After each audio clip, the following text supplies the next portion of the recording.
This account comes from 1894, from the remote mountain regions along the Greek and Balkan borderlands. The area was sparsely populated then, connected only by narrow trails and seasonal trade routes. Villages were separated by days of travel, and winter came early in the high country. By late October, smoke hung low in the valleys, and thin snow had already begun to settle on the peaks. Subscribe now for more encounters from history. These weren't stories meant to entertain. They were filed as evidence. The hunters involved were not famous men. There were either 3 or 4 of them, depending on which version of the story you follow. They were seasonal workers, moving through the high forests to trap and hunt before the weather turned fully. They knew the mountains well. They had done this work for years. They were not the kind of men who startled easily or believed every village rumor. The story survives because it was recorded. A priest in one of the villages kept a detailed log of unusual deaths and disturbances. A regional magistrate also made notes after several families filed complaints. A traveler passing through the area months later wrote about what he heard. The accounts don't match perfectly, but the core details remain consistent across all 3 sources. What they describe is not a romantic vampire. The Vrykolakas is something older and more specific. It is a revenant, a walking dead thing that returns to places it knew in life. It does not hunt for blood in the traditional sense. It knocks on doors. It calls out names. It returns to homes where it once lived, and it tries to make the living acknowledge it. That acknowledgement, according to the beliefs of the time, was the danger. Recognition gave it access. A response gave it permission. The hunters did not take this seriously at first. They had heard the stories all their lives, the way anyone from that region had. But hearing a story and experiencing the behavior it describes are 2 very different things. The first sign was not blood. It was not violence. It was something far worse in a village. A name being spoken in the dark. A man died in the village just before the hunters arrived. The death itself was not unusual. He had been sick for several days, complaining of chills and weakness. Some said he had fallen while working on his roof. Others said it was simply the cold. He was older, and winter was coming. People died. He was buried quickly. The ground was already starting to freeze, and the priest wanted the grave finished before the soil became unworkable. The burial was done properly, with prayer and witnesses. His family attended. There was nothing irregular about the process. That same night, there was knocking at a door. It was not frantic. It was not loud. 3 slow, deliberate knocks. Then silence. Then, after a pause, a voice called a name. Just once. The voice was calm, familiar. It sounded like the dead man. The person who heard their name was the dead man's brother. He was sitting near the fire when the knocking started. His wife told him not to answer. He didn't. He sat there, staring at the door until the knocking stopped. In the morning, he was sick, pale, drained, shaking. He said he felt like something had been pulling at him all night, even though nothing had touched him. He could not explain it better than that. His wife said he looked 10 years older. The village began to whisper. This was Vrykolakas' behavior. It always started the same way. Knocking, name calling, a request for acknowledgement. If you answered, if you opened the door, if you let it know you heard it, the sickness came faster. You weakened, you died. And sometimes you came back the same way. The hunters heard about this while resupplying in the village. They were polite but dismissive. They had work to do. They had traps to check and a schedule to keep. One of them made a joke about old women and ghost stories. Another said nothing, but he did not laugh. They left the village the next morning and headed into the mountains. The trails were quiet. The weather held. Everything seemed normal. But within 2 days, they began to see signs that should not have been there. And the pattern the villagers described started to repeat itself in the wilderness. The first physical evidence appeared 3 days into their route. They had made camp in a clearing near a stone outcrop, a place they had used before. The area was sheltered from wind and had access to clean water. It was a good site. They set their traps in the surrounding forest and returned to camp before dark. The next morning, one of the hunters noticed tracks in the thin layer of snow that had fallen overnight. They were boot prints. Human. At first, they assumed another hunting party had passed nearby. It was not common, but it was possible. But the prints were wrong.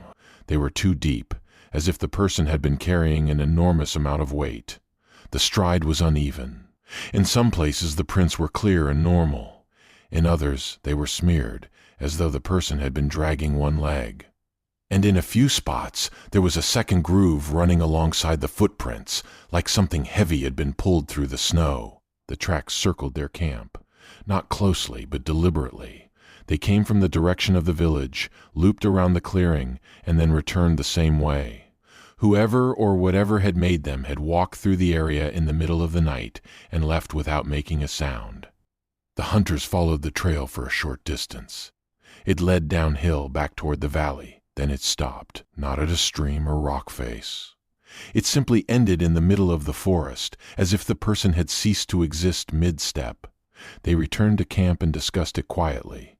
One of them suggested it might be a lost traveler. Another pointed out that no rational traveler would walk in circles at night and then vanish. The third hunter said nothing, but he checked his rifle and kept it closer than usual. That night they heard footsteps. Not in the forest. On the stone. Heavy, deliberate footsteps moving across the rock outcrop above their camp. The sound was unmistakable. It was not an animal. Animals do not walk with that kind of rhythm. It was the sound of boots on stone, slow and purposeful. The hunters did not call out. They sat in silence, listening. The footsteps moved across the rocks, paused, and then continued. They circled the camp just as the tracks had. Then they stopped. One of the hunters whispered that they should leave. Another said it was too dark, that moving at night was more dangerous than staying put. They compromised. They kept the fire burning and took turns on watch. The footsteps did not return that night, but in the morning they found more tracks, closer this time, right at the edge of their camp. And that night something knocked on the side of the rock shelter where they had stored their supplies. The knock came just after midnight. 3 slow, deliberate strikes against the wood frame of their supply shelter. The sound carried clearly in the cold air. All 3 hunters heard it. None of them moved. Then the voice came.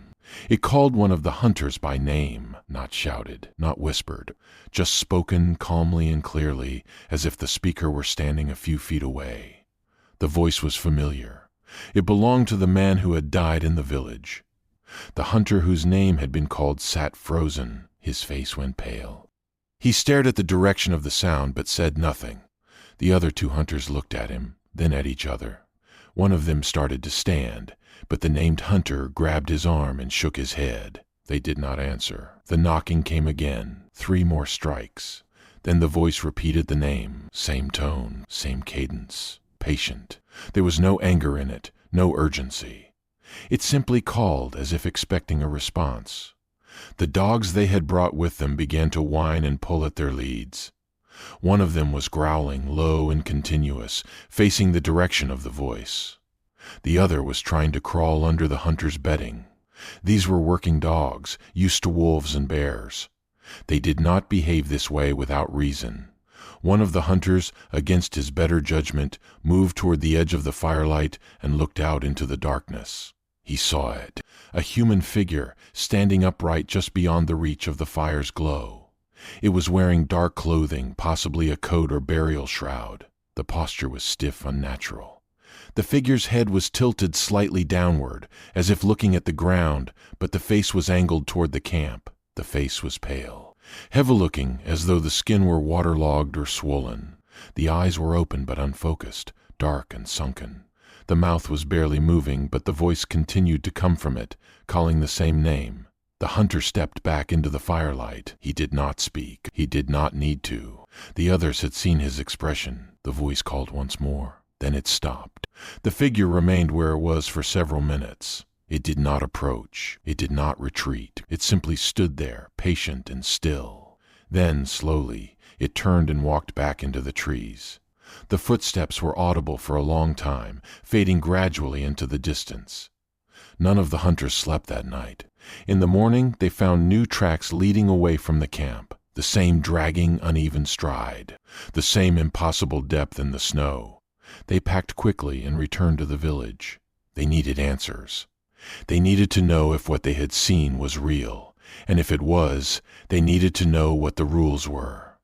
Because whatever was out there, it was not acting like a predator. It was acting like something that wanted acknowledgement, and that was worse. When the hunters returned to the village, they were met with fear but not surprise. The villagers had been expecting something like this. The dead man's brother had worsened. 2 other families had reported knocking during the night.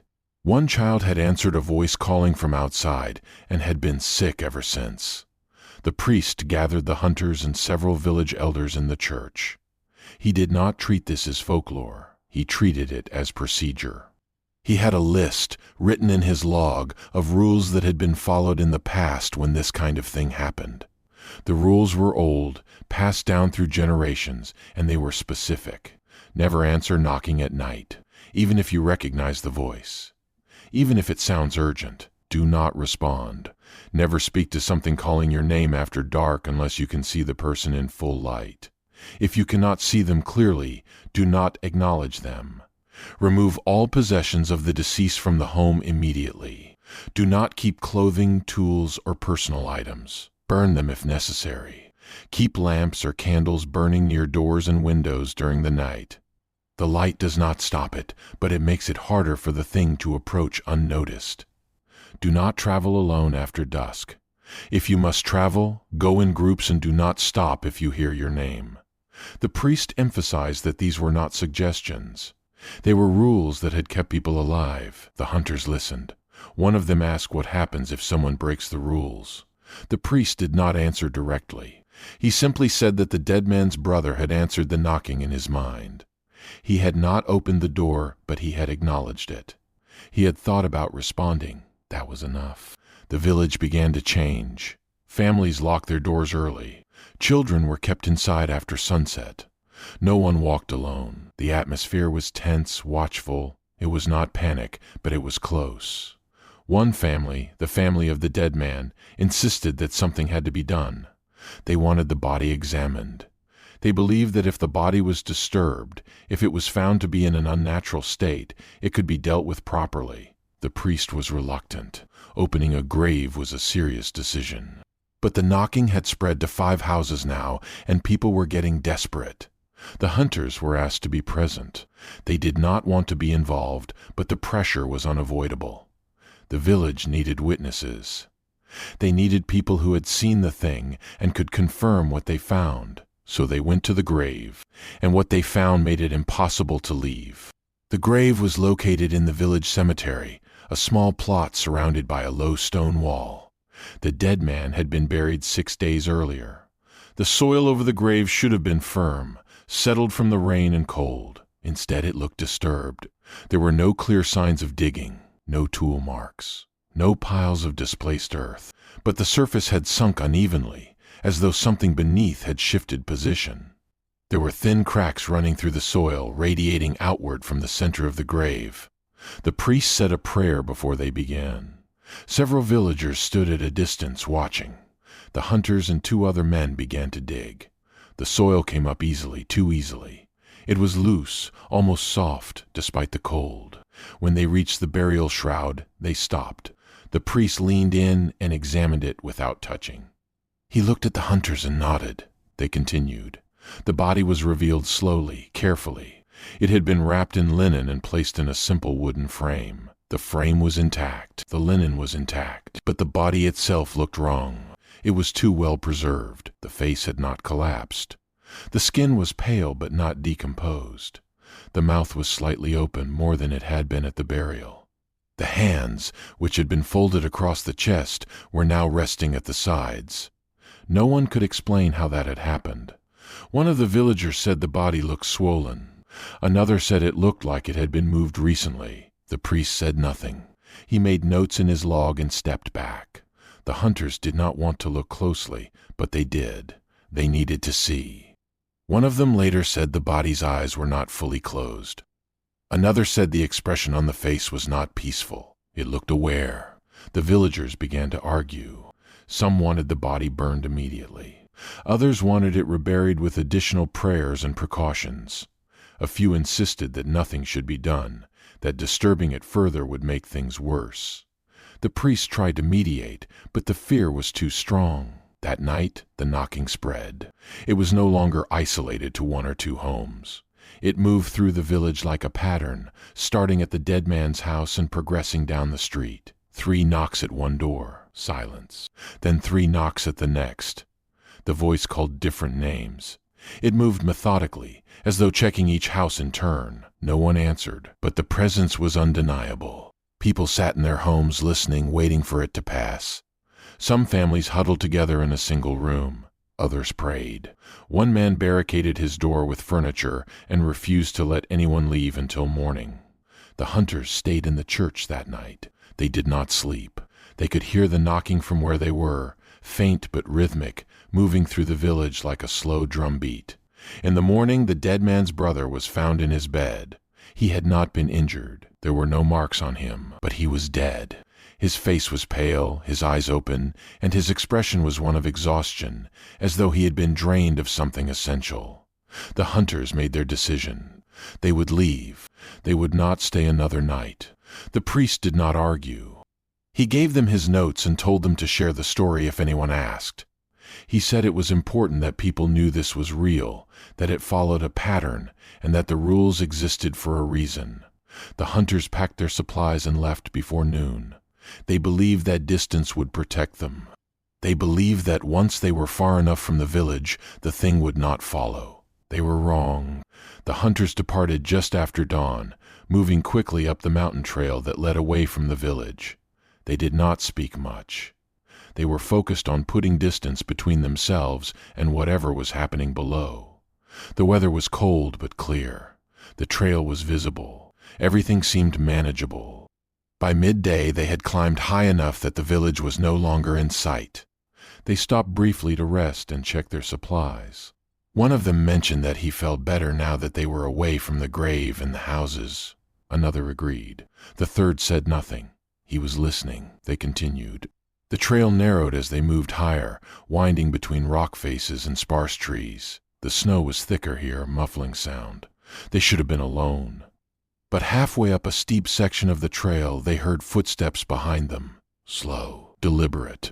The same rhythm they had heard at the camp. Not hurried, not trying to catch up. Just following. They stopped. The footsteps stopped. They started walking again. The footsteps resumed.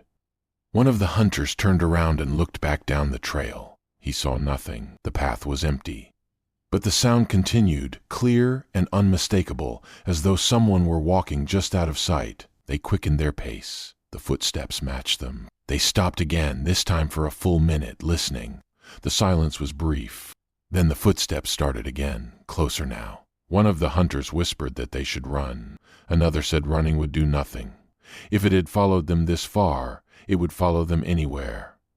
The third hunter raised his rifle and aimed it down the trail. He did not fire. He could not see a target.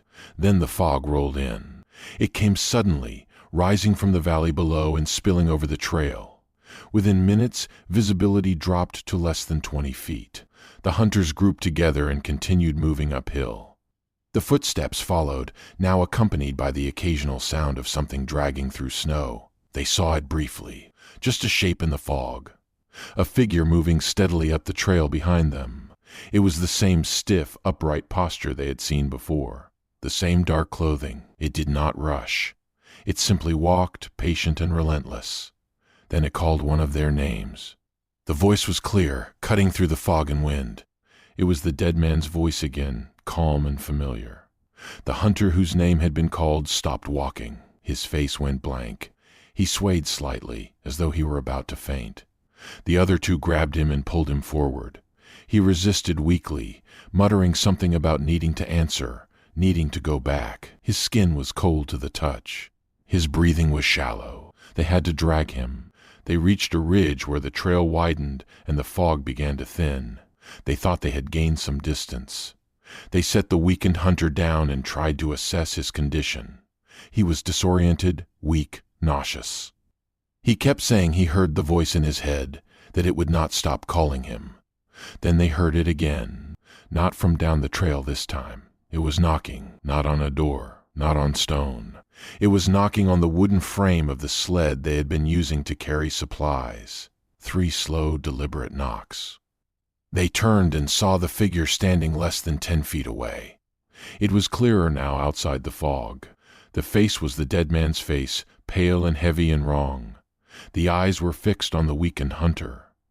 The mouth moved slightly, forming his name again. The hunters did not think. They abandoned the sled, grabbed their companion, and ran. They left supplies, tools, food. They ran until their lungs burned and their legs gave out. They did not stop until they reached a lower valley and saw the lights of another settlement. The priest in that village took them in. He listened to their story and made his own notes. He said he had heard similar reports before from other regions, other times. He said the Vrykolakas did not stop because you ran. It stopped when it decided to stop, or when it finished what it came to do. The hunter who had been called remained sick for weeks. He recovered eventually, but he was never the same. He refused to return to the mountains. He refused to speak about what he had heard in his head. The original village lost several more people over the following weeks. Some died in their sleep. Others went missing and were found days later, far from home, with no memory of how they got there. One woman was found dead in her bed the morning after her door was left unlatched. No one had heard her scream. The hunters never returned. The case was recorded in the priest's log and later copied by a traveling scholar. The records still exist. They described the events in clinical detail, without conclusion or explanation. The pattern was documented. The rules were followed, and the thing did what it came to do. The Vrykolakas was not hunting blood. It was hunting recognition, and once it had that, distance meant nothing.